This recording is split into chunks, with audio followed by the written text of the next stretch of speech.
Hi guys, here I am. It's not cold. It's just I'm trying to protect the back of my neck from the black flies and mosquitoes, and that's also why I have this on. It's just to stop them crawling around in my head. So I have made myself for kind of a brunch, ground lamb, tomato sauce, and mushrooms. That'll last me for a few meals. And then I bought myself last night. Just felt like I needed a little luxury. It's not something I eat all the time, but soft tacos. They just happen to be white ones. I would have preferred whole wheat, but they're still junk food. Anyways, I just wanted to have something luxurious or felt luxurious. I also took the time to go through my fridge and find out what survived temperature changes. And we'll find out about yogurt. Yeah. I don't think I'll be eating that one. And let's see.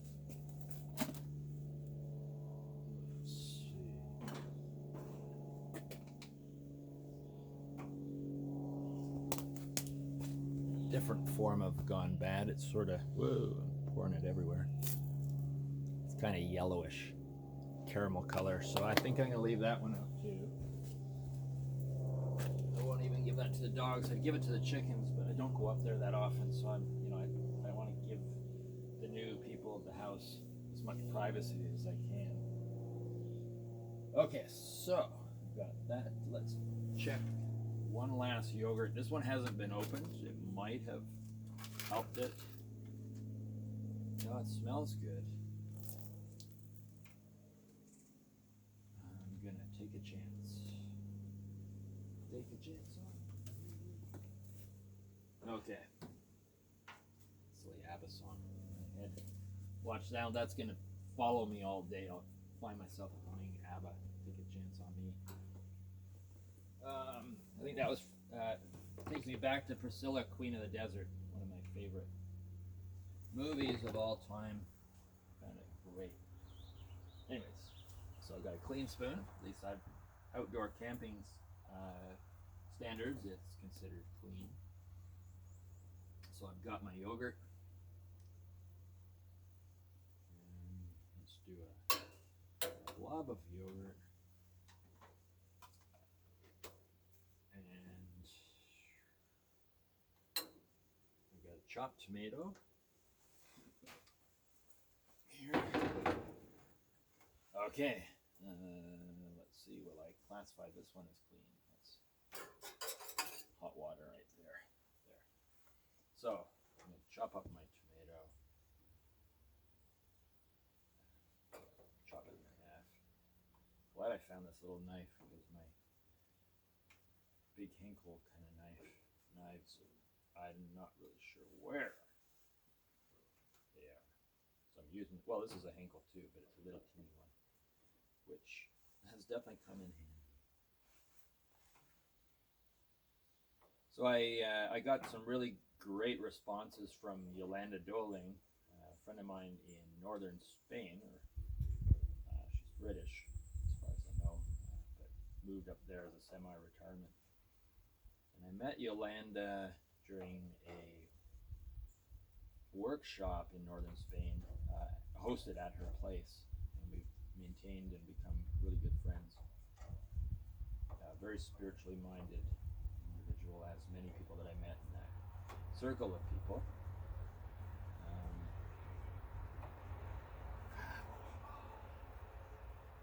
There. Also, great friends, well, that I haven't met either of, and they're related in the same family, is Gaia Sophia, she calls herself, and I think her brother, Michael France. They're all absolutely awesome friends. Gaia Sophia is in the States somewhere. When you see a hair, and then you can't forget that you saw it. And Michael France, who is he's American and living in New Zealand. So, okay, so I've got chopped tomato, or tomato, as the say, as I said, until I got rid of my British accent because of peer pressure when I was in public school.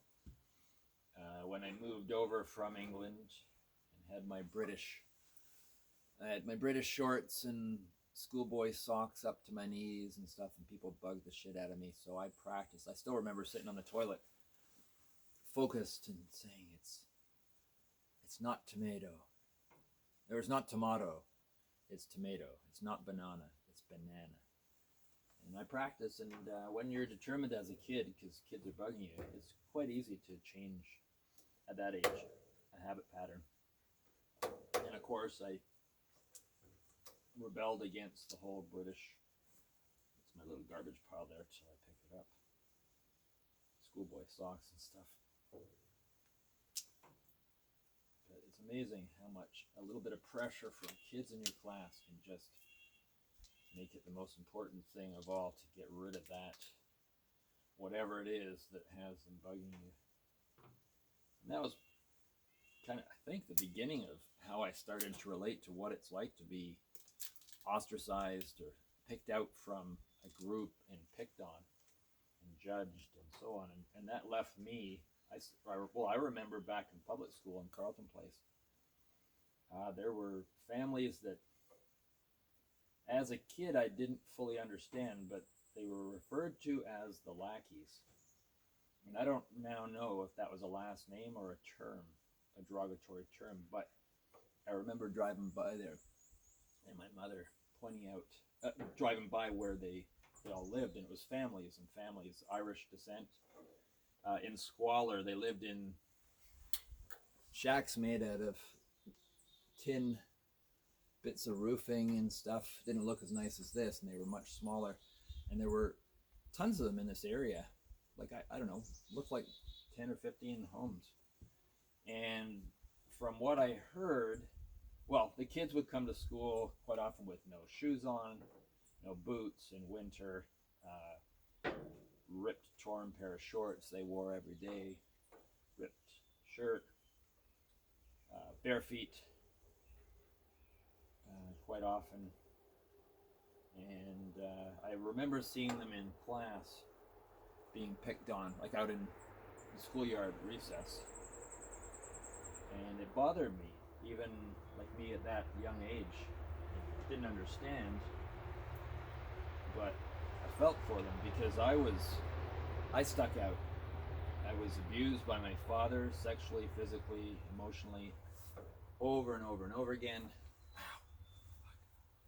And what I learned was, in a small town especially, people hear about through the grapevine. And probably parents said, "Oh, you just stay away from that.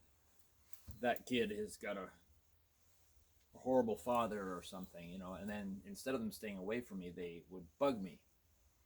And of course, I took the school bus home, and they'd bug me. My ears stuck out, so kids always find something to pick on. So they'd sit behind me and flick my ears, which is actually really painful. But it wasn't so much the physical pain; it was the emotional kind of degradation, judgment. So quite often there'd be a big upheaval. I get off the school bus. I don't know what the school bus driver was doing nothing, obviously. And I'd end up walking home, and it was a good, I don't know, it was probably a 20-minute school bus ride. So it was probably a good hour and a half, I'd say, walk home. I did that many a time by myself, in that kind of headspace, crying and feeling like a misfit and judged and not understanding why. And then I get home and I get abused by my father, and it would just continue and continue. But what it did, one of the things it did for me was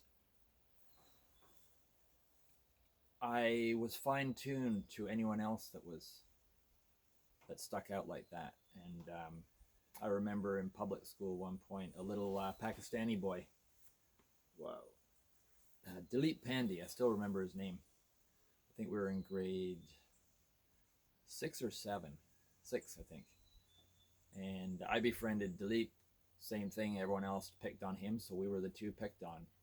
Plus Stephen Gabe, his name was, wonderful guy. His dad was a crystallographer and actually interacted with MC Escher, who was alive at the time. He would go to these crystallographer meetings. So Stephen Gabe, I guess you would, if you're looking back on things, he would be considered like the well, if we weren't sports jocks, we already stuck out a little bit. Dilip, East Indian, didn't know English very well, different customs, different color skin. Stephen Gabe, red hair, freckles, that was good enough. You know, anything was good enough for you to stick out. Buck teeth, thick glasses, whatever. So we were all the misfits. We didn't play football. We didn't want to. Uh, and that started to tune me in with what it was like to be a misfit for whatever reason. And that bonded us and many others over time.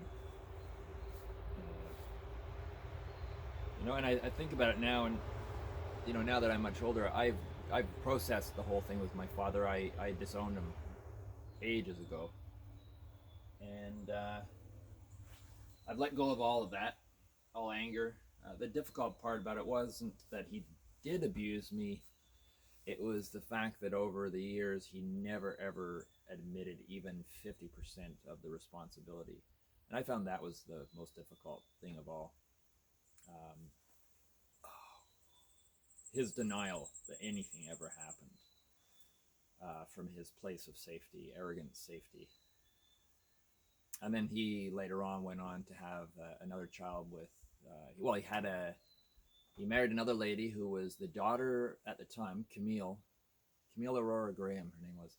She was the daughter of the governor of Grenada at that time, and I think my father thought he was marrying into some money, which was wrong. And it turned out that Camille was already working on becoming classified as an alcoholic and mental patient of some sort. No wonder, especially just being with my father. I think he tipped her over into the deep end, and she got really quite strange. I really liked her. She was a very sweet lady, but very screwed up. She got into prostitution. I remember one time she came from Montreal, where my father was living, after they broke up, and she had a taxi cab waiting outside, and we were in Ottawa. So she took a taxi from Montreal to Ottawa, and then had the cab driver sitting in the car, running and waiting while she visited. So you can kind of wonder how she was paying him. But anyway, so she took me into the back room. She had brought a bottle of champagne, and she says, "Oh, she called me Dan. Most of the kids called me Dan." And she said, "Dan, why don't you come in the back and help me get this champagne open?" So I go in the back living room, where there's a big window in our backyard, teeny little backyard, about the size of a tiny home, I guess, in this row house. And so she's her back to the window, and my face is to the window, and she's talking to me, and she hikes up her skirt, and she's got the champagne between her thighs, and she's saying, "Oh, here, you got to help me pull this cork out." I was still, honestly, I was naive enough, young enough, about grade 6, 7. I don't think grade 8 yet. And while she's doing that, well, I didn't know what she was doing. I just felt something was wrong. She never pushed anything past that. I don't even know how much she was aware of it. I think she was just over-sexualized from abuse herself and the alcohol. So she's telling me that she's pregnant. Now, she was so far messed up, and I think my mother heard from her sister that she couldn't get pregnant anyways. She was so messed up physically and mentally. But she told me she was pregnant from my father, who, same as me, black hair. And Camille being Grenadian, from Grenada.